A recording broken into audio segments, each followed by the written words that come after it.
Hey y'all, welcome back to my PCOS VSG journey. So I am 5 weeks post-op. So things are going great. This morning, to give you all the stats, and by stats I mean a stat, I am 231.8 as of this morning. Looking at the trend, because I track everything in the app that I mentioned in a previous video, Baritastic, it gives you a nice breakdown of your weight loss trends and gives you like a good goal. My stomach just made the loudest noise. We'll get to that. So it looks like I'm trending at like a 2-pound loss each week, which I guess is pretty good, because slow weight loss is healthy, right? I assume so. It's not drastic or anything. So I've noticed that I really have to hit my protein goal and my water goal to really make that happen, which has been kind of rough because I feel like I'm constantly hitting one or the other. But I just have to stay on top of it. Like I literally have to have the water in front of me and constantly sipping, and then I can meet that goal. So far, I pretty much eat the same foods over and over and over and over again. I don't really care. It's nice to have some changes, but it's not really bothering me at this point. So I eat a lot of smoked salmon. If you're following me on Instagram, you see that I am constantly eating smoked salmon. I have like mixed vegetables I talked about last time with like the broccoli, cauliflower, and carrots.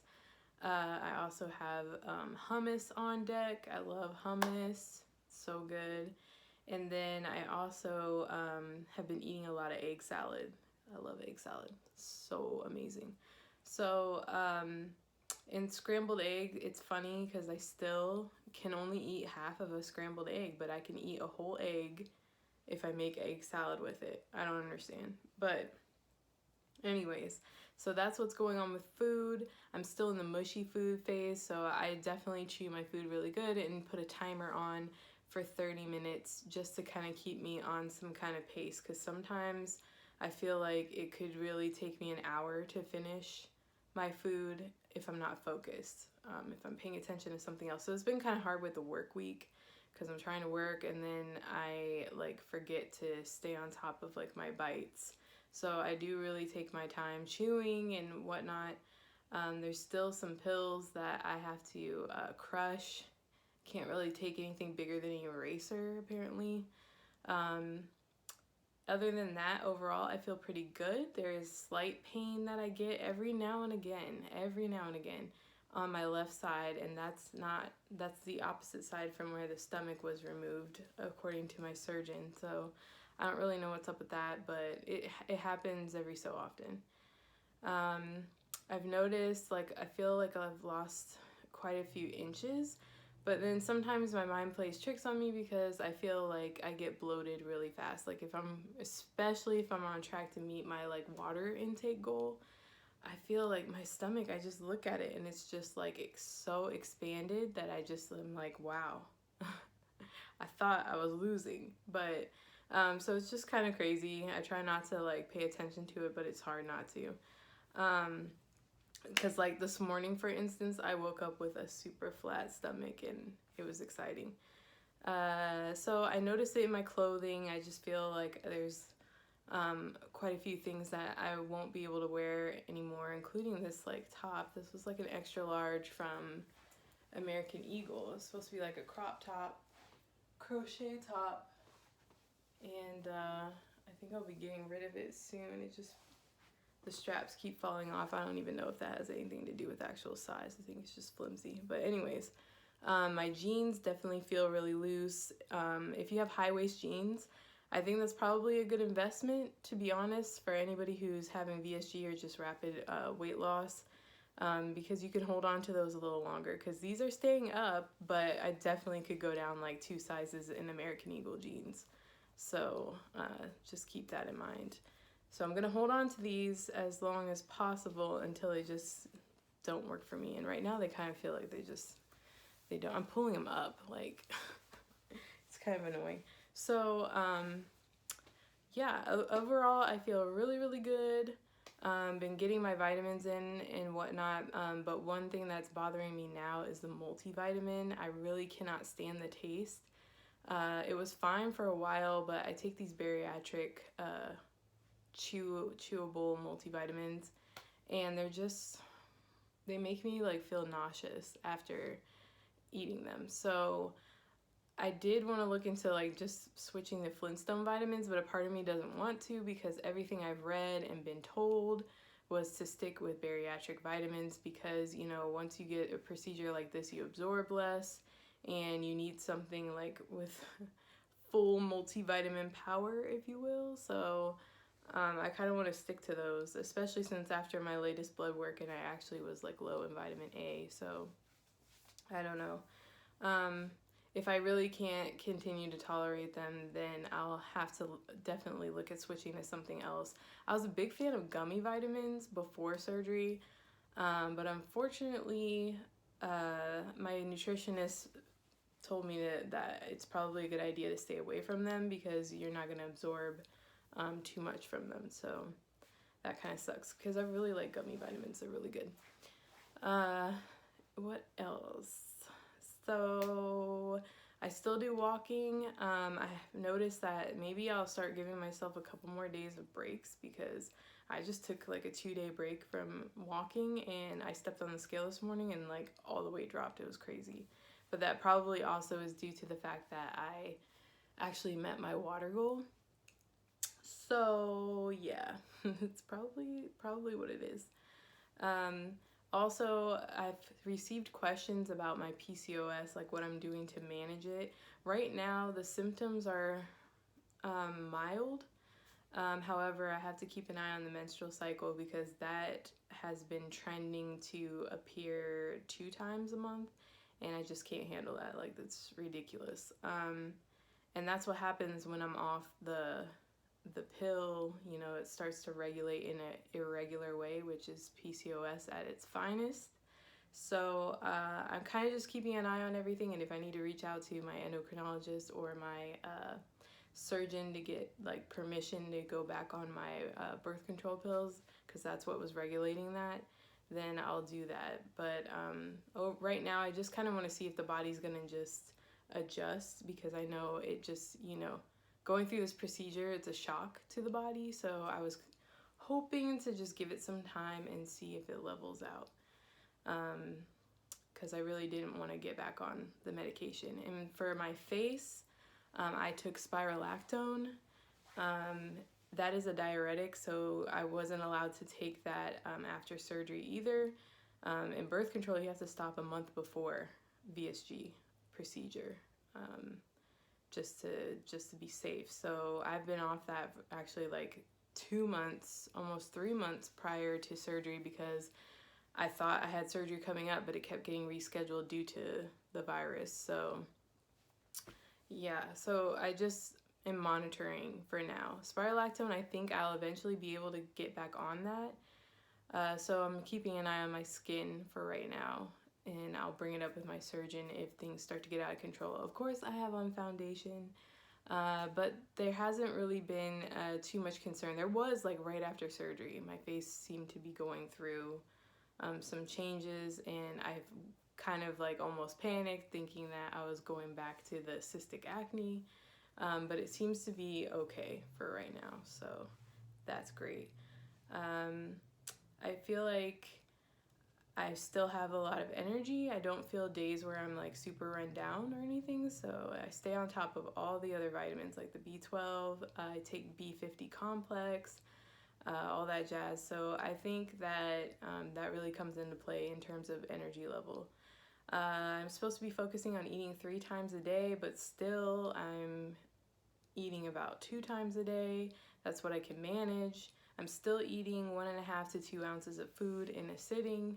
And like I had mentioned before, I certainly like time it out like 30 minutes just to make sure that I don't lose track and don't eat too fast.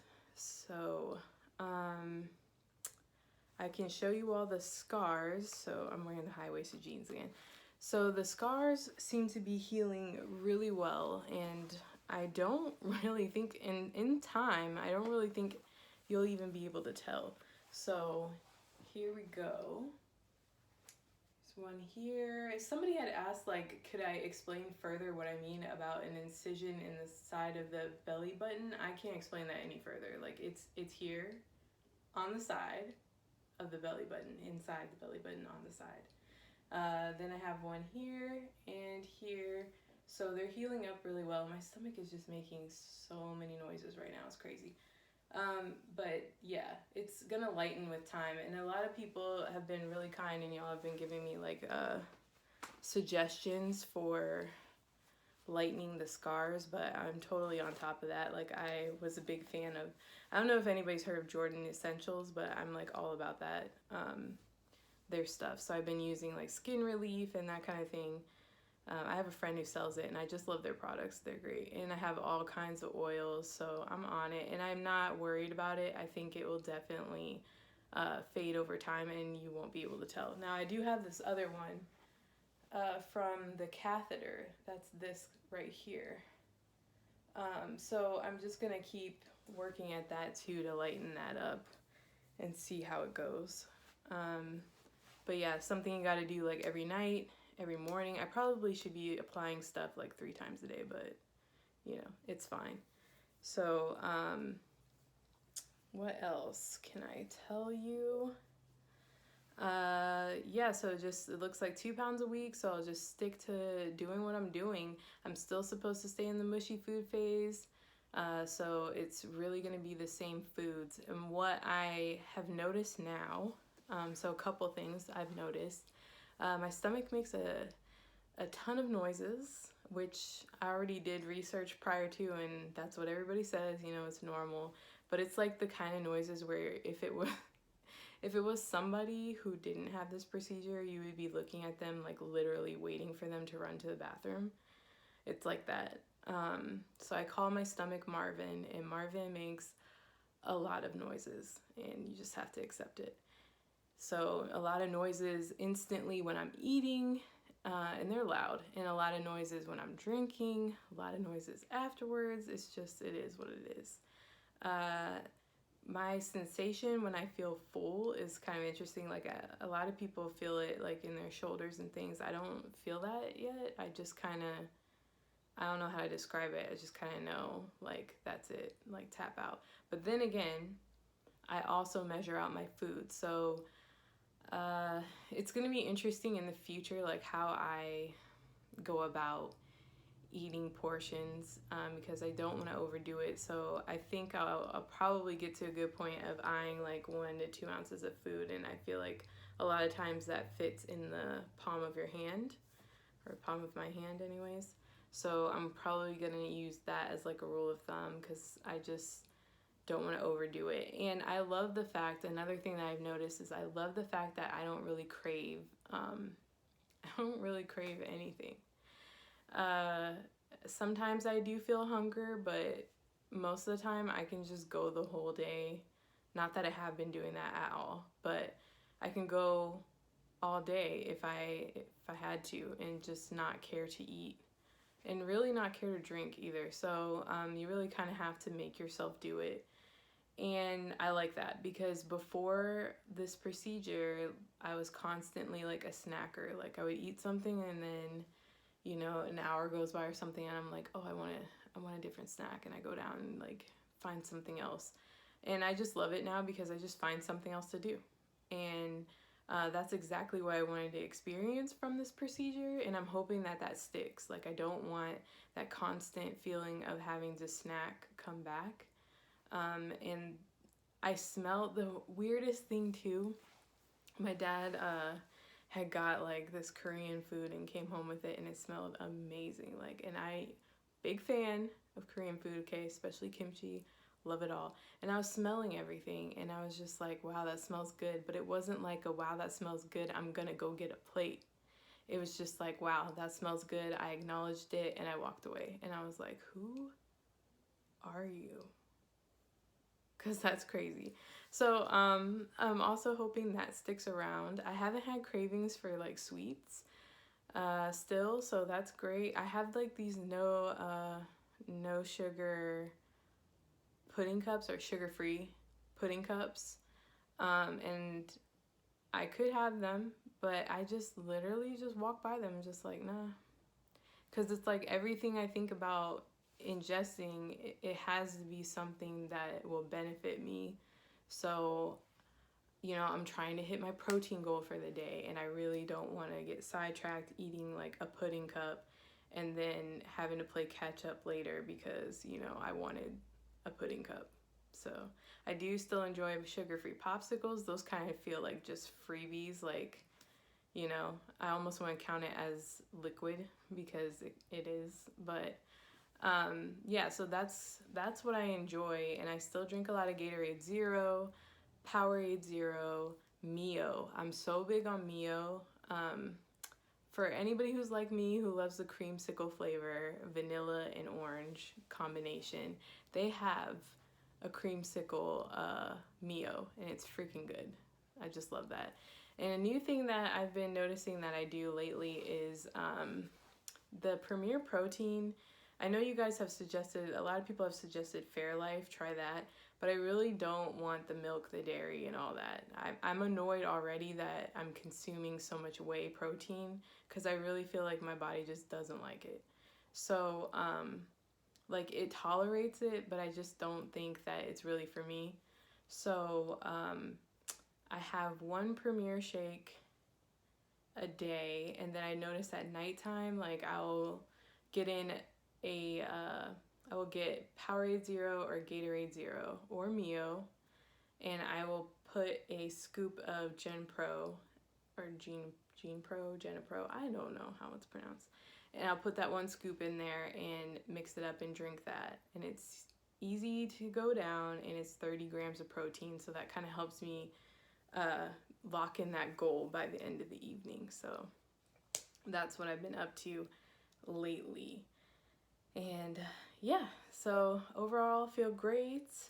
Funny little side note, like, I don't know if anybody else has done this, if you're overweight and you have lost some weight, but when you're overweight, if you tend to buy clothes that were like smaller sizes that you didn't really fit.